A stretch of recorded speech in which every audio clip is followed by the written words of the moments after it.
Sound రావట్లేదా? ఇటువైపు sound రావట్లేదంటమ్మా. ఈ లెఫ్ట్ సైడ్ స్పీకర్, నాకు లెఫ్ట్ సైడ్.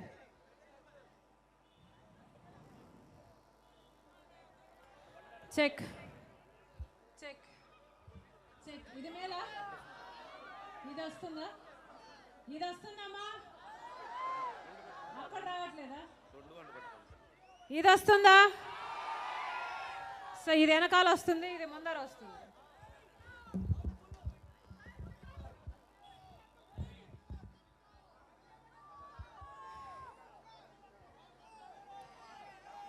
రాజశేఖర్ రెడ్డి గారు ఆంధ్ర రాష్ట్రానికి 5 సంవత్సరాలు ముఖ్యమంత్రిగా ఉన్నారు. 5 సంవత్సరాలు ఉన్నారు.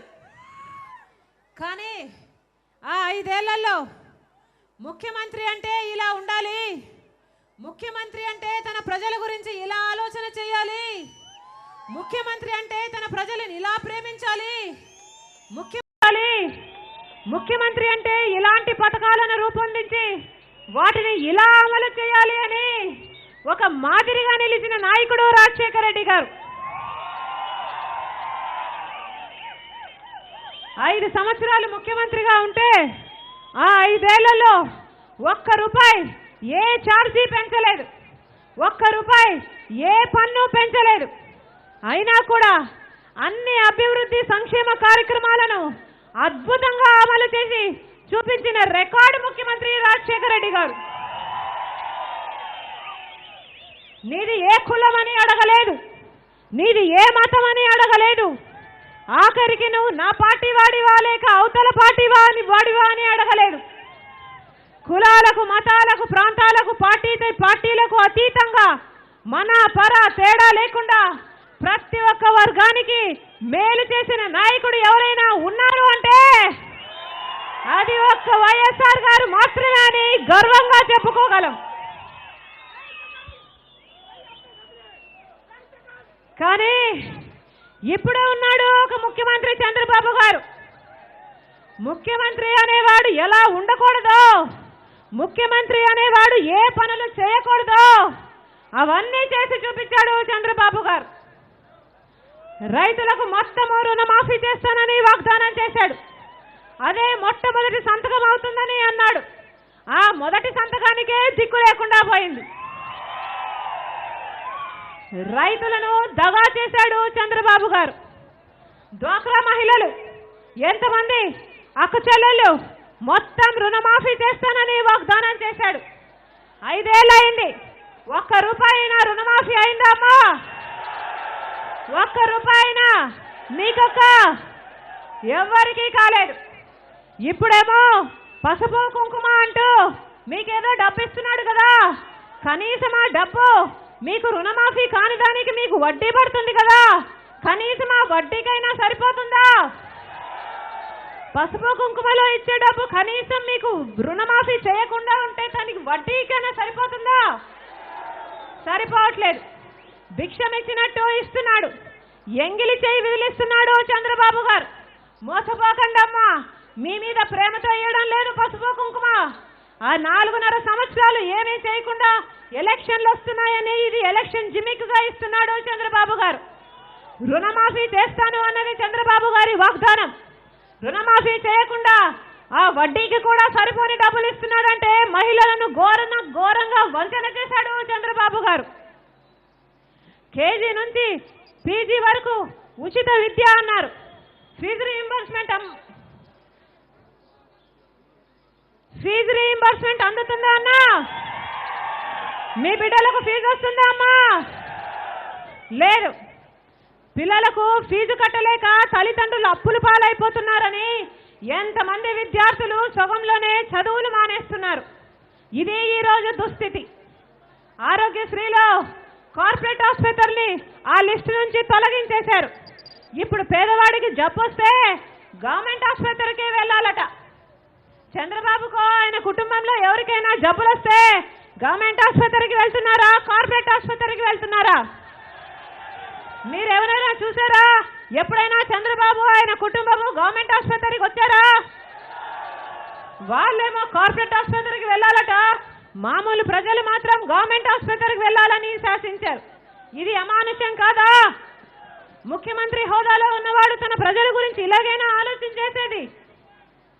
పోలవరం 15,000 కోట్లున్న ప్రాజెక్టును తన కమిషన్ల కోసమని 60,000 కోట్లకి పెంచేశాడు. పెంచాడు. 3 ఏళ్లలో పోలవరం పూర్తి చేస్తానన్నాడు, వాగ్దానం చేశాడు. ఈ చంద్రబాబు గారికి మాట మీద నిలబడే నైజమే ఉంటే ఈ పాటికి పోలవరం పూర్తయిపోయేది కాదా? పూర్తి చేయలేదు అంటే చంద్రబాబు గారికి మాట మీద నిలబడే నైజం లేనట్టే కదా. అమరావతి పెద్ద అనుభవం ఉంది, ఏదో పొడి చేస్తాడు, ఏదో చింపేస్తాడు అనుకున్నాం. ఏం చేశాడు అమరావతికి? కేంద్రం చెప్తుంది మేము 2,500 కోట్లు అమరావతి కోసం ఇచ్చాము అని చెప్తోంది. ఈయనేమో ఒక్క ఫ్లైఓవర్ కూడా కట్టలేదు, ఒక్క పర్మనెంట్ బిల్డింగ్ కూడా కట్టలేదు. ఏం చేసినట్టు డబ్బంతా మింగేసినట్టు కదా. అమ్మకేమో అన్నం పెట్టడు గాని పిన్నమ్మకేమో బంగారు గాజులు చేయిస్తానన్నాడట ఒకడు.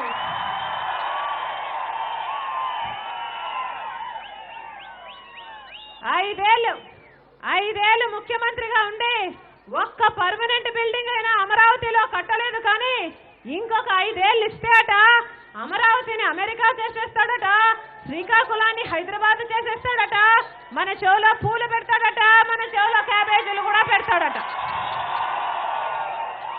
మనం నమ్మాలట, ఆయనకు మళ్ళీ ఓట్లేయాలట. ఇది చంద్రబాబు గారి కోరిక. బాబు వస్తే జాబ్ వస్తుందన్నారు. ఎవరికి వచ్చింది? అమ్మా మీ కొడుకు వచ్చిందా? తమ్ముడు నీకు వచ్చిందా? అన్నా మీ కొడుకు వచ్చిందా? ఎవరికి వచ్చింది? చంద్రబాబు గారి కొడుకు పప్పు లోకేష్ గారికి మాత్రమే వచ్చింది.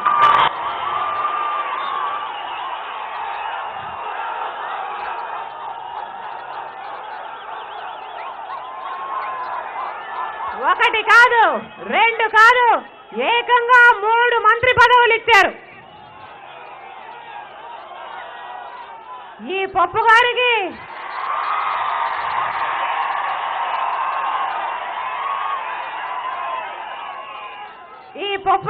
కనీసం జయంతికి వర్ధంతికి కూడా తేడా తెలియదు.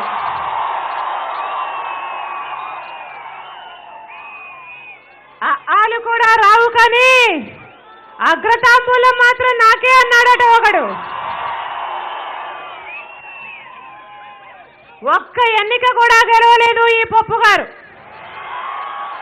ఏ అర్హత ఉందని, ఏ అనుభవం ఉందని ఏకంగా 1 కాదు, 2 కాదు, 3 మంత్రి పదవులు ఇచ్చారు చంద్రబాబు గారు. ఇది పుత్రవాత్సల్యం కాదా? చంద్రబాబు గారి కొడుకేమో 3 ఉద్యోగాలట, మామూలు ప్రజలకేమో ఉద్యోగాలు లేవు, ఉద్యోగ నోటిఫికేషన్లు కూడా లేవు. ప్రత్యేక హోదా మనకెంత అవసరం? మన పిల్లల ఉద్యోగాలకు ఎంత అవసరం? ప్రత్యేక హోదా ఆంధ్ర రాష్ట్రానికి ఊపిరి లాంటిది. అలాంటిది ప్రత్యేక హోదాని నీరుగార్చిన వాడు ఈ చంద్రబాబు గారు. ఈ రోజు మన రాష్ట్రానికి ఇంకా ప్రత్యేక హోదా రాలేదు అంటే దానికి కారణం ఎవరు? ఈ చంద్రబాబు గారు బీజేపీతో కుమ్మక్కయ్యి వాళ్ళతో కలిసి సంసారం చేసి వాళ్ళ ప్యాకేజీకి ఒప్పుకున్నాడు ఈ చంద్రబాబు గారు, ఈయన కమిషన్లు మింగడం కోసం. గత ఎన్నికలకు ముందేమో హోదా అన్నాడు, ఎన్నికలు అయిపోయాక ప్యాకేజీ అన్నాడు. ఇప్పుడు మళ్ళీ ఎన్నికలు వచ్చాయి, మళ్ళీ హోదా అంటున్నాడు.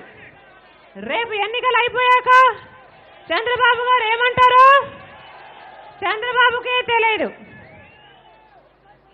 గత ఎన్నికల్లో ఏమో బీజేపీతో పొత్తన్నాడు, ఈ ఎన్నికల్లో ఏమో కాంగ్రెస్తో పొత్తంటున్నాడు.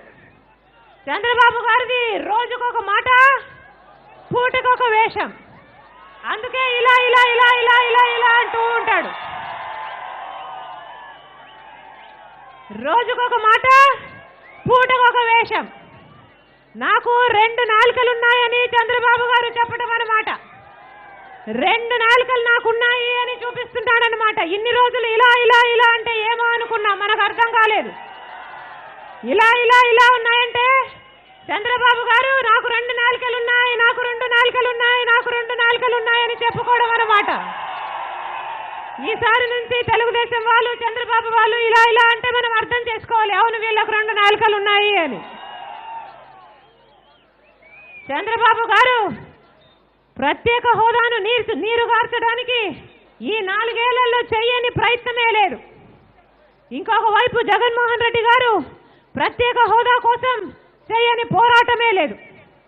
ఈ 5 ఏళ్లలో జగన్మోహన్ రెడ్డి గారు ప్రత్యేక హోదా కోసం ఢిల్లీలో ధర్నాలు చేశారు. మన రాష్ట్రంలో రోజుల తరబడి నిరాహార దీక్షలు చేశారు, రాస్తారోకోలు చేశారు, బంధులు చేశారు, జిల్లా జిల్లాకు వెళ్లి యువబేరీలు పెట్టారు. ఆఖరికి వైఎస్ఆర్ కాంగ్రెస్ పార్టీ నేతలు ఎంపీలు ఎంతమంది ఉంటే అంతమంది నిరసనగా రాజీనామాలు కూడా చేసి పదవీ త్యాగం కూడా చేశారు. చంద్రబాబు గారు దమ్ముంటే నిజం చెప్పాలి. ఈరోజు చంద్రబాబు గారు మళ్ళీ హోదా కాదు, ప్యాకేజీ కాదు, హోదానే కావాలి అని యూటర్న్ తీసుకున్నాడు అంటే దానికి కారణం జగన్మోహన్ రెడ్డి గారు కాదా? కానీ చంద్రబాబు గారు నిజం చెప్పరు, దమ్ము లేదు, నిజము చెప్పలేరు. ఎందుకో తెలుసా? చంద్రబాబు గారి నెత్తి మీద ఒక శాపం ఉంది.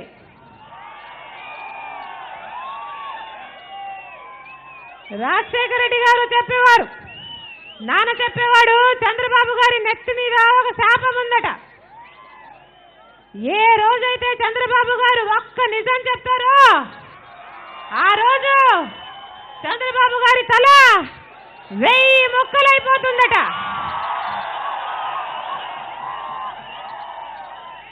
అందుకనే చంద్రబాబు గారు ఎప్పుడూ నిజం మాట్లాడరు.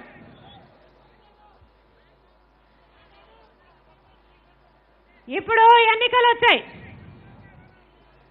మీ ఓటు కొనడానికి తెలుగుదేశం పార్టీ వాళ్ళు డబ్బులతో వస్తారు. మీ ఓటు అమ్ముతారా అని అడుగుతారు, మీ ఓటు కొంటాము అని చెప్తారు. అమ్ముడుపోతారా? అమ్ముడుపోతారా? అమ్ముడుపోకండి. నిజానికి చంద్రబాబు గారు మీకు ఎంత బాకీ ఉన్నారో తెలుసా?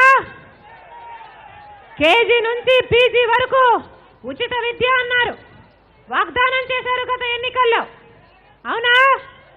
అంటే ఈ 5 ఏళ్లలో తల్లిదండ్రులు వాళ్ళ పిల్లల కోసం కట్టిన ఫీజు ఎంతో ఆ మొత్తము చంద్రబాబు గారు మీకు బాకీ అన్నమాట.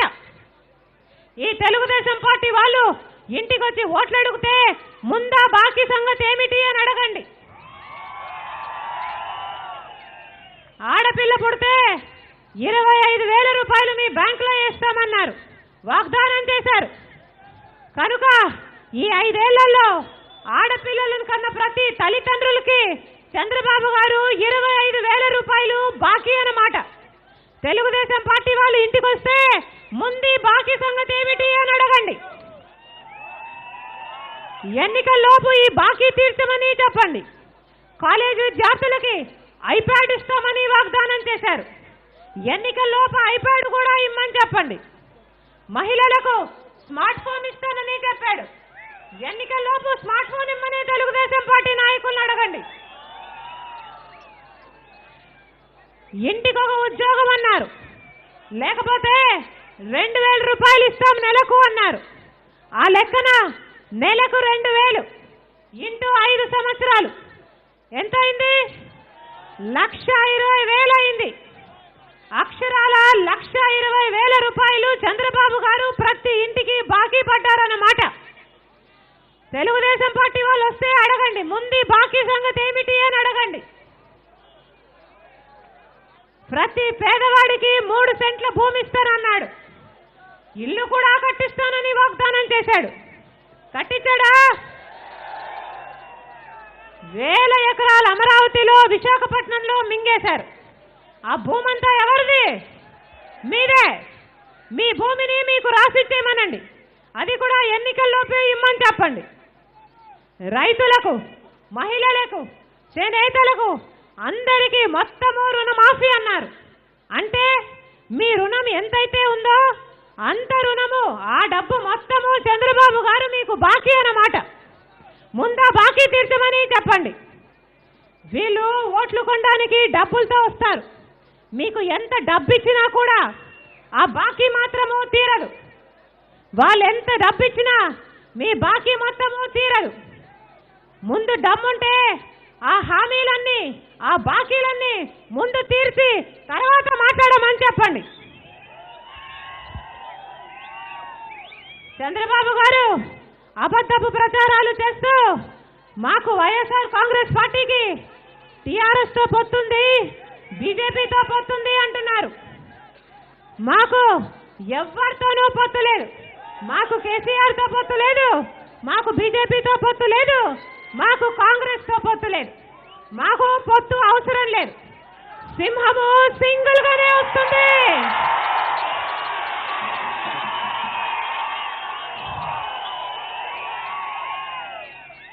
జగన్మోహన్ రెడ్డి గారు సింగిల్ గానే, వైఎస్ఆర్ కాంగ్రెస్ పార్టీ సింగిల్ గానే బంపర్ మెజారిటీతో గెలుస్తుందని దేశంలోని సర్వేలన్నీ చెబుతున్నాయి.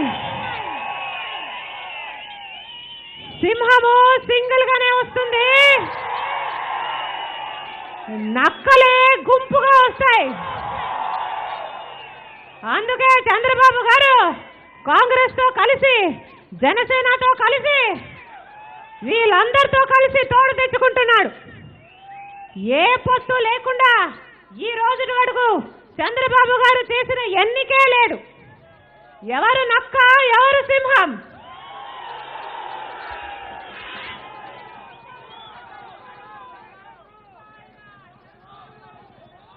రాబోయే రాజన్న రాజ్యంలో జగనన్న ముఖ్యమంత్రి అయిన తర్వాత మళ్ళీ వ్యవసాయము ఒక పండుగ అవుతుంది. మళ్ళీ రైతు రాజవుతాడు.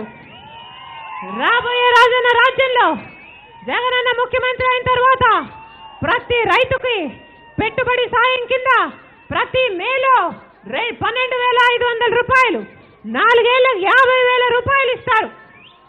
3,000 కోట్లతో గిట్టుబాటు ధర కోసం ఒక నిధి ఏర్పాటు చేస్తారు. వరదో కరువు వచ్చి రైతు నష్టపోకుండా ఉండడానికి 4,000 కోట్లతో ఇంకొక నిధి ఏర్పాటు చేస్తారు. డ్వాక్రా మహిళలు, అక్కచెల్లెల రుణం ఎంతైతే ఉందో మొత్తం రుణమంతా 4 విడతల్లో మాఫీ చేస్తూ మీ చేతుల్లోనే పెడతారు. మళ్ళీ 0 వడ్డీకే మళ్ళీ కొత్త రుణాలు కూడా ఇస్తారు. కాలేజీ విద్యార్థులకి మీరు ఏ కోర్సు కావాలంటే అది చదవచ్చు. డాక్టర్ అయినా, ఇంజనీర్ అయినా, ఎంబీఏ అయినా, ఎంసీఈ చేసినా, మీరు ఏ కోర్సు అయినా, ఏ కాలేజీలో చేసినా, ఎన్ని లక్షలైనా ప్రభుత్వమే ఉచితంగా చదివిస్తుంది. దానికి పైగా 20,000 రూపాయలు సంవత్సరానికి హాస్టల్ ఫీజుకు, మెస్ ఫీజుకు ప్రతి విద్యార్థి చేతుల్లోనూ పెడతాం. ఆరోగ్యశ్రీలో మళ్ళీ కార్పొరేట్ హాస్పిటల్ని చేరుస్తాం. మీరు ఏ హాస్పిటల్లో అయినా, ఏ ఊర్లో అయినా ఉచితంగానే వైద్యం చేయించుకోవచ్చు.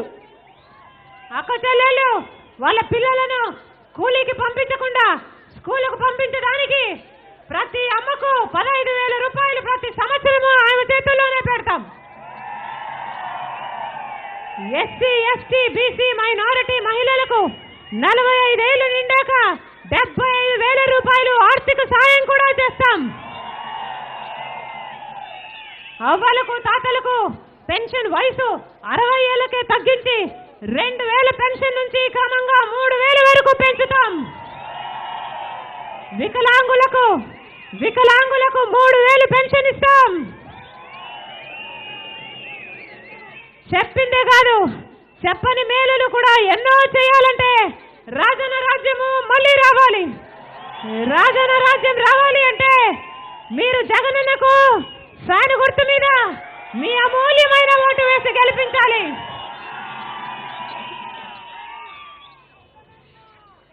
నాతో పాటు చెప్పండి, ప్రజా తీర్పు కావాలి. బాయ్ బాయ్ బాబు. ప్రజా తీర్పు, ప్రజా తీర్పు, ప్రజా తీర్పు. వైఎస్ఆర్ కాంగ్రెస్ పార్టీ ఎమ్మెల్యే అభ్యర్థి యువకుడు మీకు సేవ చేయాలని ఉత్సాహంగా ఉన్నాడు.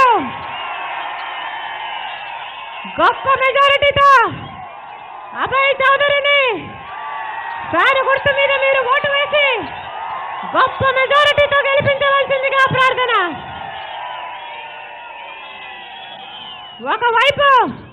ఒకవైపు ఈ అభయ్ చౌదరి ఉన్నాడు, చదువుకున్నవాడు, యువకుడు, మీకు సేవ చేయాలని గత సంవత్సరం నుంచి మీకు పరిచయస్తుడు కావాలని కష్టపడి పనిచేస్తున్నాడు. ఇంకొక వైపు చింతమనేని ప్రభాకర్ ఉన్నాడు, క్రూరుడు, దుర్మార్గుడు, మహిళలను గౌరవించని వాడు. వనజాక్షి అని మహిళా ఎంఆర్ఓను మీరందరూ ఇక్కడే చూసుంటారు, మేమైతే టీవీలలో చూసాము. ఇక్కడే జుట్టు పట్టుకొని రోడ్డు మీద ఈడ్చుకెళ్ళాడు. ఈయన మనిషా లేకపోతే పశువా? ఎంత దుర్మార్గుడు! ఒక తల్లికి పుట్టినాడు కదా, భార్య ఆడది కదా, అక్క చెల్లెళ్ళు లేరా? ఒక మహిళ అని చూడకుండా అంతగా అవమానించేవాడు మృగం కదా. ఈయన ఎంత అరాచకం చేశాడో, ఎంతమంది మహిళలు అమ్మా మా ఇంటికే వచ్చి మమ్మల్ని అవమానం చేశాడని ఎంతమంది గగ్గోలు పెట్టుకున్నారు. మాఫియా, శాండ్ మాఫియా దగ్గర నుంచి లిక్కర్ వరకు, భూదందా దగ్గర నుంచి ప్రతి ప్రాజెక్ట్ లో కొల్లూరులో కమిషన్లు కొట్టేయడం వరకు ఏ పనులైతే దుర్మార్గపు పనులు ప్రతి పని చేశాడు. మీలో ఒక్కరైనా చింతమనేని ప్రభాకర్ మంచివాడు, ఈ మంచి పని చేశాడని చెప్పగలరా?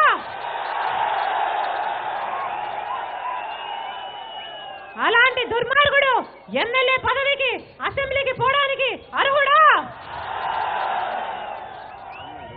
5 ఏళ్ళు దోచుకు తిన్నాడు.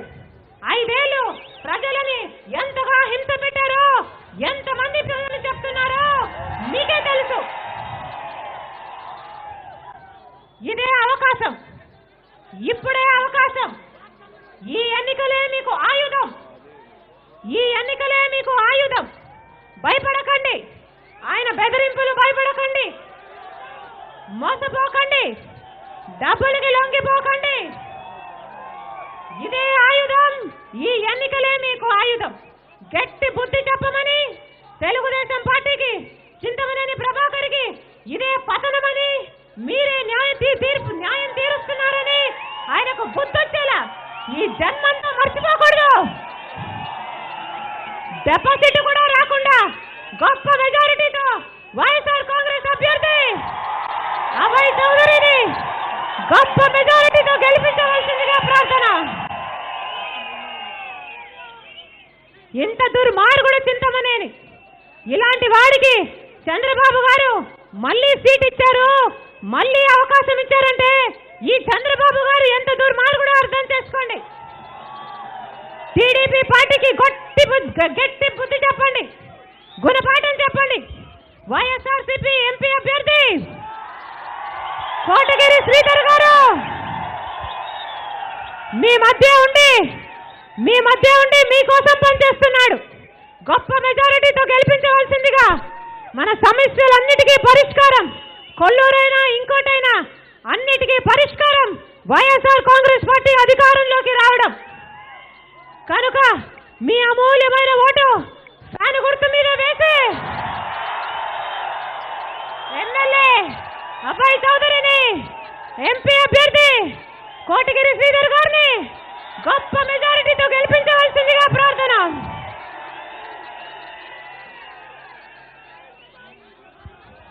11వ తేదీ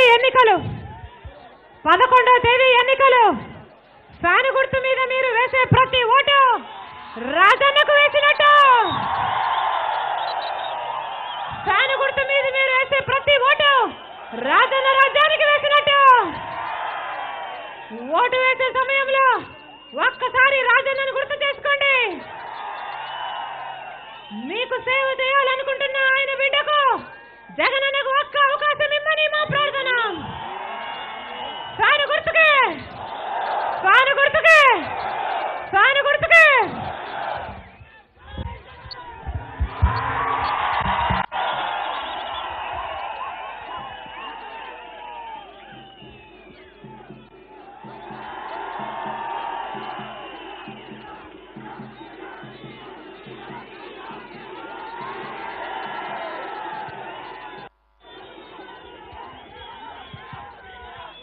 ఈరోజు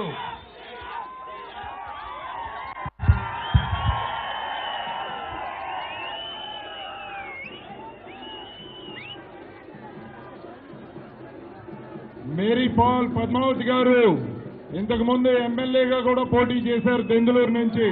ఈ రోజు వైఎస్ఆర్ కుటుంబంలో చేరబోతున్నారు.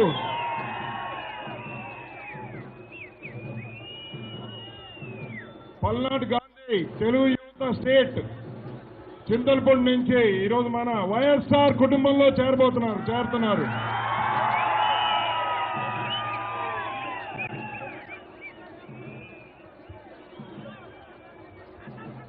కావాలి,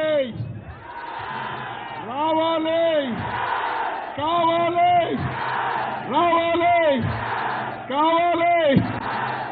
CM CM Jagan, CM CM CM CM CM CM CM